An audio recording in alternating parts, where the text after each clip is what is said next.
paz do Senhor, povo lindo, povo amado. E aí, tudo beleza? Tudo bem? Glória a Deus.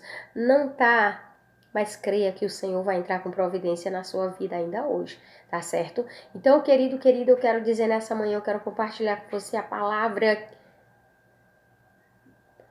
revelada. Palavra que o Senhor colocara no meu coração. Então, queridos, queridas de Deus, você que está passando por algum problema, alguma perseguição, alguma dificuldade na sua vida, mas eu digo para você o seguinte, sabe o quê? Que Deus está trabalhando em teu favor, que Deus está trabalhando por você, tá certo? Então, nessa tarde, nesse começo de tarde já, né? Então, nós estamos aqui para dizer para você o quanto o Senhor tem se preocupado com você, tá certo? Então, eu quero compartilhar com você aqui no livro de Samuel, 1 Samuel, uma mulher guerreira, 1 Samuel capítulo 1, versículo 9, que fala de Ana. Ana, como vocês já sabem a história, você que não conhece ainda, você vai conhecer agora. Ana era uma mulher que ela tinha um esposo, e o esposo daquela mulher, ele tinha uma concubina. Então aquela concubina, ela estava ali, moravam perto, vizinhas, e o marido da uma era o marido da outra, mas ele amava Ana, a sua esposa. E a concubina estava ali, e a concubina tinha filhos, podia ter filhos, e Ana não podia ter filhos. Ana era estéril, mas tinha o agir de Deus naquela esterilidade de Ana, porque Deus queria dar vitória para ela lá na frente, quando ela se posicionasse na presença desse Deus e soubesse que Ele é o Deus que pode todas as coisas. Então Ana passou por anos sofrendo com aquela dificuldade, Ana passou por anos sendo humilhada com aquela dificuldade, Ana passou muito tempo. O que me traz agora, a meu entendimento, o que me faz agora eu lembrar de algo, às vezes as pessoas estão enfermas, estão doentes, ela precisando de um certo remédio, precisando de um certo cuidado, mas muitas vezes elas não liga para aquilo, e vai deixando, e ela tem um remédio em casa, mas aí ela vai deixando, ela diz, depois eu vou, depois eu tomo, depois eu faço isso, depois aquilo, e vai passando o tempo. Mas no dia que ela toma uma posição, o remédio está logo ali perto dela, o antídoto está logo ali perto dela. E o que me lembra ao antídoto, né? Me lembra agora da passagem ali de que quando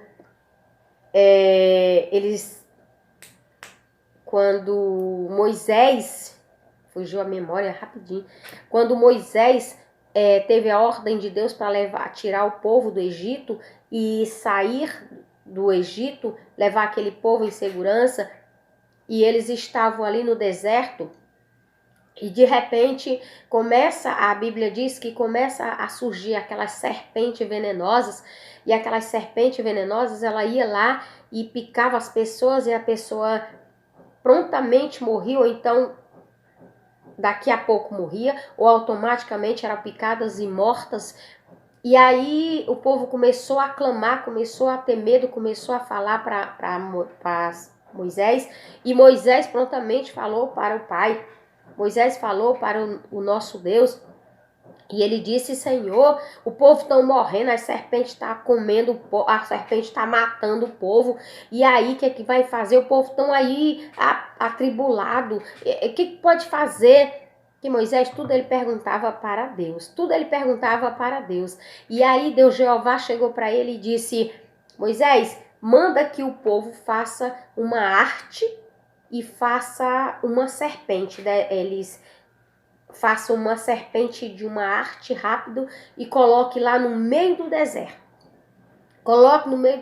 Faça lá uma arte, uma serpente lá de bronze e coloque lá no meio do deserto.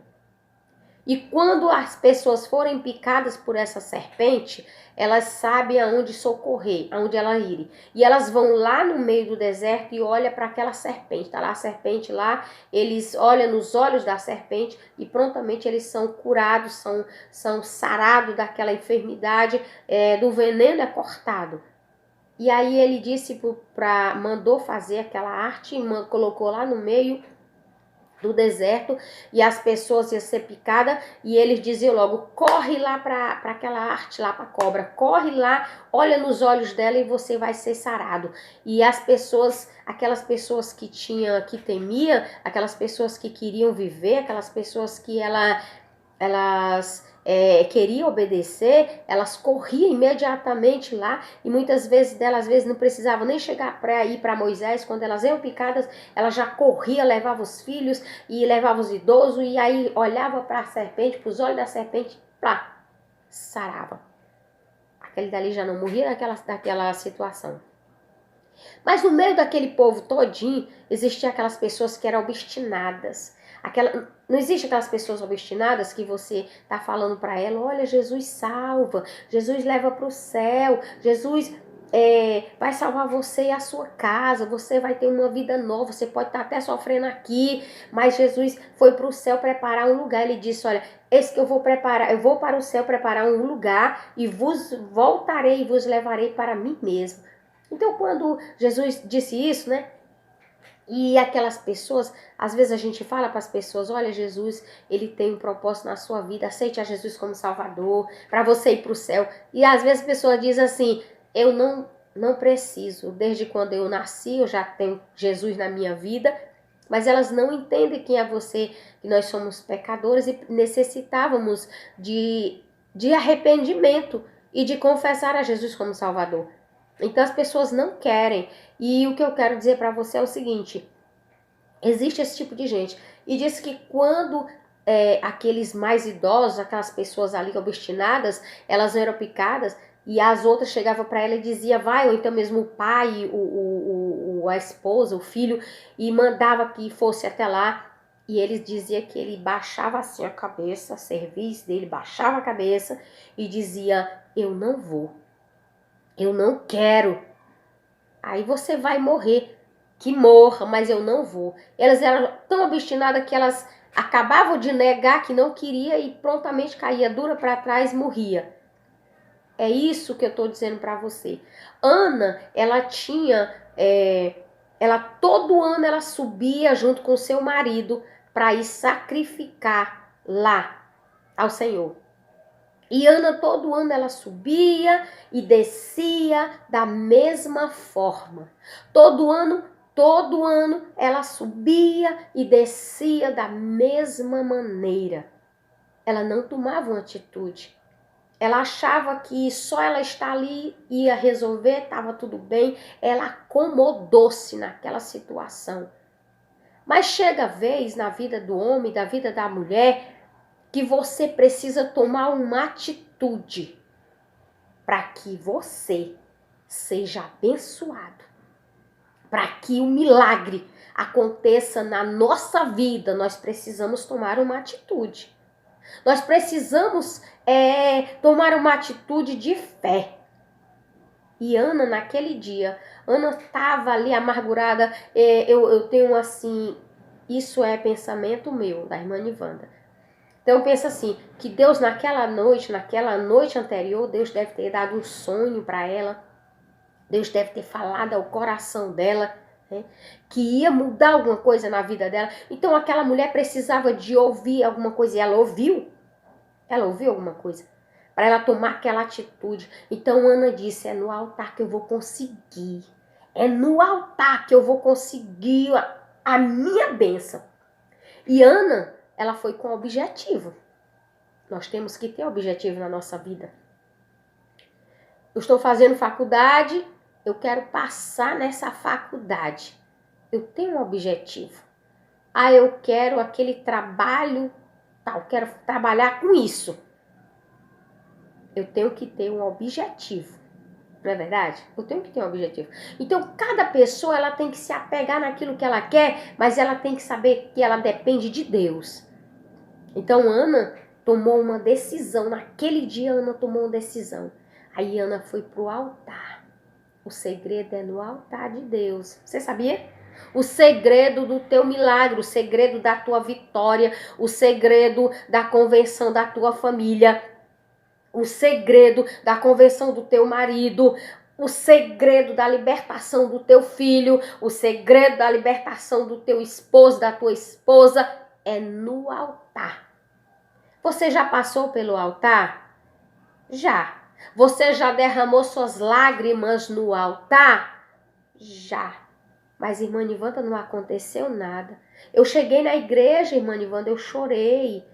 Eu cheguei na igreja, irmã Nivanda, e eu me derramei, falei, orei, pedi. E nada me aconteceu. Queridos, o segredo de você conseguir alguma coisa de Deus não é você chegar, falar para Deus, Senhor, eu quero assim, assado, desse jeito. Não. O segredo para você conseguir aquilo que você está precisando, necessitando, é você se humilhar na presença de Deus. Derramar a tua alma diante do altar do Senhor. Irmã Nivanda, mas eu tenho que ir na igreja, chegar lá, eu começar a chorar e começar a me derramar e contar para Deus e rasgar minha alma para Deus. Querido, se você tiver essa coragem e se você achar que você tem essa condição de fazer isso, amém. Mas você sabia que você pode fazer um altar também na sua casa? Você pode fazer um altar aonde você trabalha, porque você tem horário de almoço. Você pode fazer um altar, meu querido, aonde você quiser. Eu me lembro agora, Jacó, quando saiu lá da casa do pai dele, que foi para a casa do tio, Jacó, no meio daquele deserto, Jacó fez um altar ali para o Senhor. E ele viu as coisas, os anjos descendo e subindo naquela escada. Descendo e subindo naquela escada, ele disse, eu não sabia, mas o Senhor está nesse lugar. E ele pensava que o Senhor Deus estava só lá junto com os pais dele. Mas eu digo uma coisa para ti nessa manhã. Faça um altar na sua casa. Faça um altar para o Senhor e fale para ele, rasgue a tua alma e conte para ele. Ana, ela, além dela ter feito esse altar e contar tudo para Deus, rasgar a alma dela, falar tudo para o Senhor Deus, sabe o que foi que ela fez mais? Ela fez um voto com o Senhor Deus. Ela fez um voto com o Pai.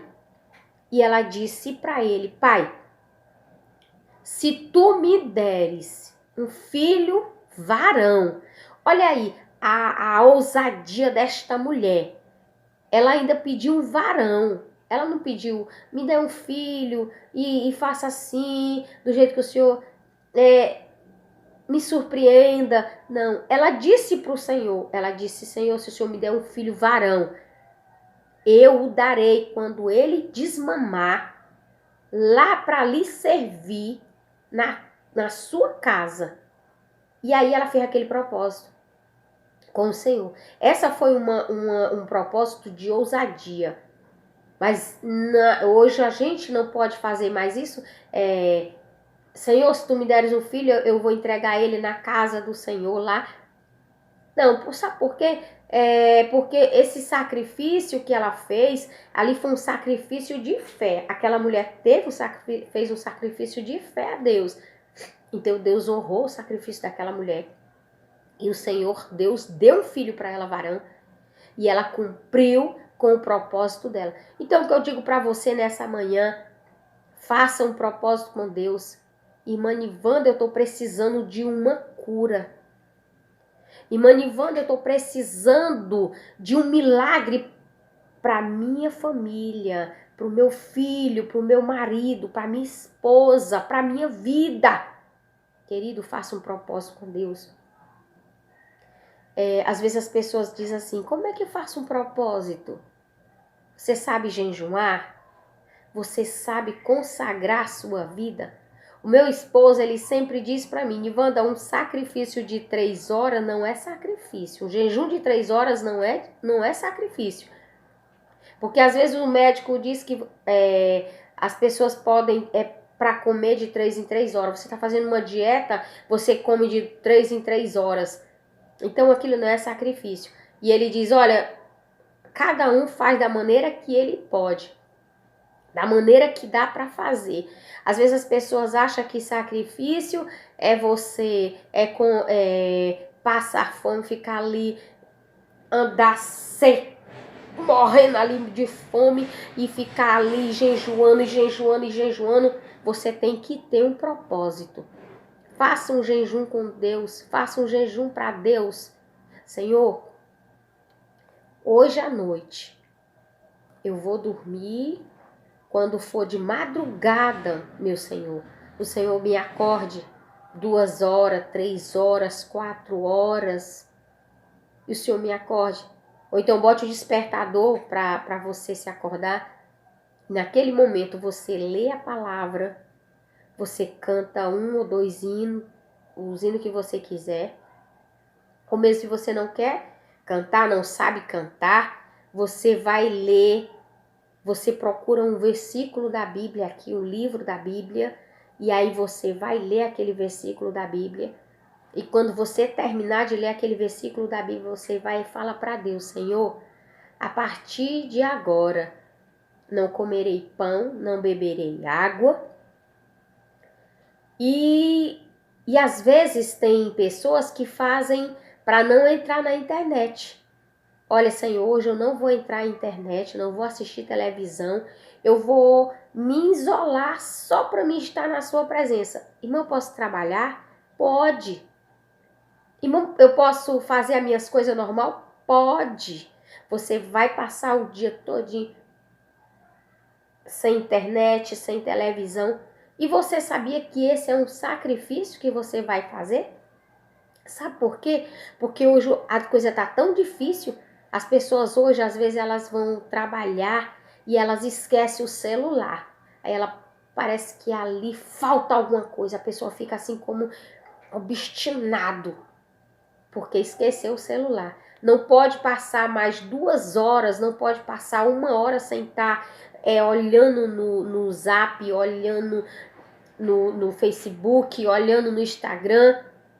As pessoas não podem mais. Mas isso daí é um sacrifício que você vai fazer. Então, irmã Nivanda, eu posso começar de 3 horas da manhã até que horas? Até o horário que você quiser. Se você quiser passar o dia todo, você pode. Se você quiser passar desses horários de madrugada até as 11 horas do dia, amém. Até meio-dia, amém. Até 5 horas da tarde, amém. Deus vai receber o teu sacrifício. Então, mas você faça um sacrifício com sabedoria. Você faça um sacrifício com propósito. Porque se você fizer um sacrifício desse com propósito a Deus, para pedir algo a Deus para a sua vida, ou para alguém seu, o Senhor vai te abençoar, tá certo? Então eu digo uma coisa para você. Entre e comece a fazer esses propósitos lindos, maravilhosos, porque o Senhor, Ele vai te honrar e vai fazer um milagre acontecer na tua vida, tá certo? Então Ana primeiro, e versículo 9 diz: Então Ana se levantou, depois que comeram e beberam em Siló. E Eli, o sacerdote, estava assentado numa cadeira, junto ao pilar do templo do Senhor. Ela, pois, com amargura de alma, orou ao Senhor e chorou abundantemente. Então, quando Ana fez, aí Ana estava lá nesse negócio, nesse processo. E Eli fez menção da boca dela. E ele viu que não saiu nenhuma palavra da boca dela. Então ele chegou para ela e disse: Mulher, afasta-te do teu vinho. Mulher, afasta de ti esse vinho. Tu estás embriagada. E ele começou a falar essas coisas. Ela disse: Não, meu Senhor, a humildade no coração daquela mulher. E quando ela disse para ele: Não, meu Senhor, eu sou mulher amargurada, atribulada de espírito. E quando ela disse isso, ele prontamente, ele não sabia, não tinha mais outra coisa a fazer a não ser abençoar aquela mulher, a profetizar na vida dela que o Senhor ia conceder o desejo do coração dela. Então diz que no momento que aquele homem abençoou, ele abençoou Ana, A Bíblia diz que Ana saiu dali com outro semblante. Ana voltou para casa diferente da maneira que ela chegou. Então é dessa maneira que o Senhor quer que nós venhamos estar. Beleza? Pai do Senhor, queridos.